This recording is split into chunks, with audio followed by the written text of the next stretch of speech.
پی آئی اے پر Europe کی فضائیں کھل گئیں. یورپی یونین نے 4 سال بعد پی آئی اے پروازوں پر سے پابندی ہٹا لی. آئندہ 2 ہفتے میں پی آئی اے کی پروازیں پیرس کے لیے اڑیں گی. پی آئی اے یورپ کے لیے بوئنگ 777 طیارے آپریٹ کرے گی. قومی ایئر لائن کی برطانیہ کے لیے بھی فلائٹ آپریشن کی تیاریاں مکمل. وزیر اعظم شہباز شریف کا خیر مقدم. وفاقی وزیر خواجہ آصف سمیت انتظامیہ کو مبارکباد. کہا پابندی اٹھنے سے پی آئی اے کی ساکھ مستحکم ہوگی.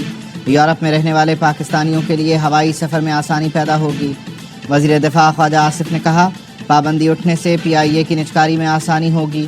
امید ہے پی آئی اے پر برطانیہ اور دیگر ملکوں میں بھی پابندی ہٹ جائے گی. ایئر بلو کو بھی یورپ میں پروازوں کی اجازت مل گئی. یورپین ایئر سیفٹی ایجنسی نے 1 جولائی 2020 کو پی آئی اے کے آپریشنز غیر معینہ مدت کے لیے معطل کر دیے تھے. اسلام آباد پر حملہ آور ہونے والوں کو سزائیں دلائی جائیں گی. وزیر اعظم کا اعلان. وزیر داخلہ محسن نقوی کی سربراہی میں ٹاسک فورس بنا دی. ٹاسک فورس جلاؤ گھیراؤ کرنے والوں کے خلاف کارروائی کرے گی. امن و امان سے متعلق اجلاس سے خطاب میں وزیر اعظم نے تحریک انصاف کو تقریب انصاف قرار دیا. کہا چند ماہ میں وفاق پر چوتھی بار لشکر کشی ہوئی. خیبر پختونخوا حکومت کو پارا چنار میں خون ریزی بند کرانے کا خیال نہیں آیا. وفاق پر حملہ کرنے آ گئے. ان کا ایک ہی مقصد ہے کہ کسی طرح پاکستان کو تباہ کرنا ہے. بیلاروس کے صدر سے ملاقات کر رہا تھا تو کمرے کی کھڑکی سے دھواں نظر آ رہا تھا. انہوں نے ایک بار بھی نہیں کہا وزیر اعظم کہاں پھنسا دیا, آپ لا اینڈ آرڈر سنبھالیں.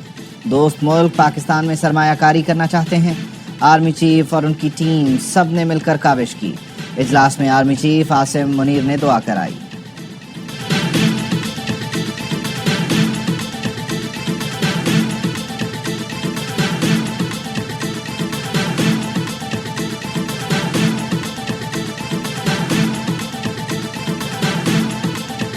کرسی والے نہیں ہیں.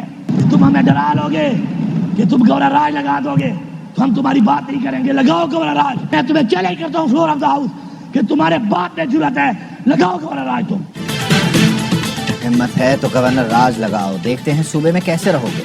ہمیں کرسی نہیں عزت چاہیے, غلامی نہیں آزادی چاہیے. وزیر اعلیٰ علی امین گنڈاپور کا خیبر پختونخوا اسمبلی سے خطاب. کہا بانی پی ٹی آئی ہمیں پرامن رہنے کا کہتے ہیں. ایسا نہ ہو کہ ہم اپنی جائیداد بیچ کر اسلحہ خرید کر نکلیں. پنجاب پولیس سے تو کچے کے ڈاکو بھی کنٹرول نہیں ہوتے. جیل میں قید لیڈر کی آواز پر عوام نکلے. ریڈ زون کی ویڈیو دکھاؤ. کوئی غلطی سے بھی ریڈ زون نہیں گیا. انہوں نے براہ راست مجھے اور بشرا بی بی کو قتل کرنا چاہا. کلثوم ہسپتال پھر چائنا چوک پر سنائپرز نے مارنے کی کوشش کی.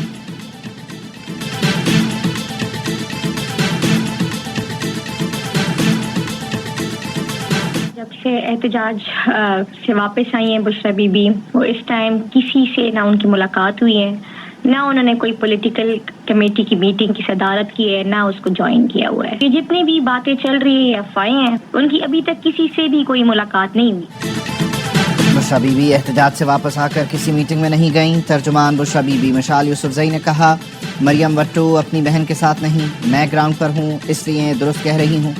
اڈیالہ جیل میں P T C L line ہے. بشرا بی بی خود بانی پی ٹی آئی سے سنگ جانی پر دھرنے کا سننا چاہ رہی تھی. بشرا بی بی کو پی ٹی آئی رہنماؤں نہیں کہا تھا کہ ڈی چوک جانا ہے.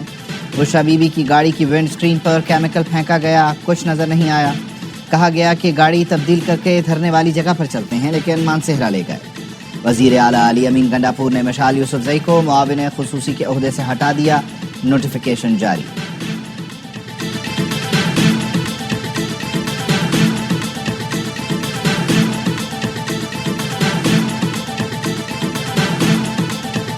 کرپشن کہاں سے آئی؟ جنرل عاصم منیر صاحب جو اس وقت ڈی جی آئی صاحب تھے, وہ شواہد لے گئے بی بی کی کرپشن کی, آڈیو ویڈیوز کاغذات وہ فارغ ہو گئے. بی بی نے کہانی بنائی اپنی بہن کے ذریعے, جو میں نے بریک کیا آپ کے چینل پہ, کہ جی مجھے زد و کوب کر دیا, مجھے گنڈاپور نے کھینچ کے بٹھایا, میں تو گاڑی کا دروازہ کھول رہی تھی, ہم سے بھیجا میں رکھا. سی ٹی وی فوٹیج آ گئی جس میں آپ ٹم ٹم ٹم کر کے گاڑی کے اندر بیٹھ رہی ہیں. بانی پی ٹی آئی پر نہیں, ان کی بیوی پر کرپشن کے الزام لگے. بشرا بی بی نے اپنی بہن کے ذریعے حبس بیجا میں رکھنے کی کہانی بنائی. پہلے کہا زبردستی گاڑی میں بٹھا دیا گیا. فوٹیج کے بعد کہانی بنائی گئی کہ گاڑی پر کیمیکل پھینک دیا گیا تھا.